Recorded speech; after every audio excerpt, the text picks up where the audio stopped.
तुम्ही चांदीत गुंतवणूक करताय काय? पण तुम्हाला माहित आहे का? बाजारात मिळणारी प्रत्येक पांढरी धातू ही चांदी नसते. आज आपण घरच्या घरी प्रयोगशाळेसारखी शुद्धता कशी तपासायची हे पाहूया. सर्वात आधी मॅग्नेट टेस्ट काय आहे ते पाहूया.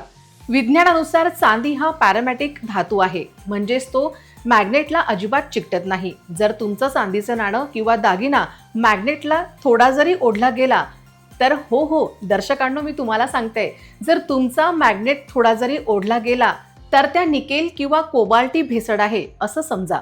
अगदी हलकी हालचालही बनावटाचा पुरावा असू शकते. दुसरी आणि सर्वात खात्रीशीर पद्धत म्हणजे आईस टेस्ट.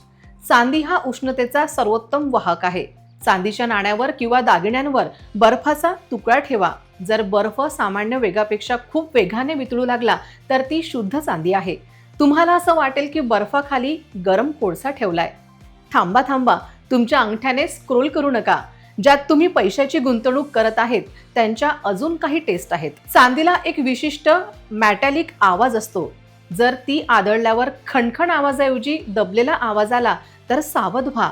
या घरगुती चाचण्या प्राथमिक खात्रीसाठी उत्तम आहेत, पण मोठ्या खरेदीवेळी नेहमी हॉलमार्क आधारावरच विकत घ्या. जाता जाता अजून एक छोटीशी टीप तुम्हाला खऱ्या चांदीची देते आहे.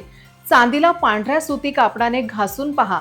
जर कापडावर काळा डाग पडला तर समजा तुमची चांदी खरी आहे, कारण हवेतील ऑक्सिजनशी संपर्क आल्यावर खऱ्या चांदीवर काळा थर जमा होतो.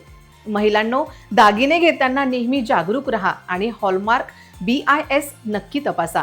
अशीच महत्त्वपूर्ण माहिती मित्रमैत्रिणींना शेअर करा आणि RRC न्यूजला फॉलो करा.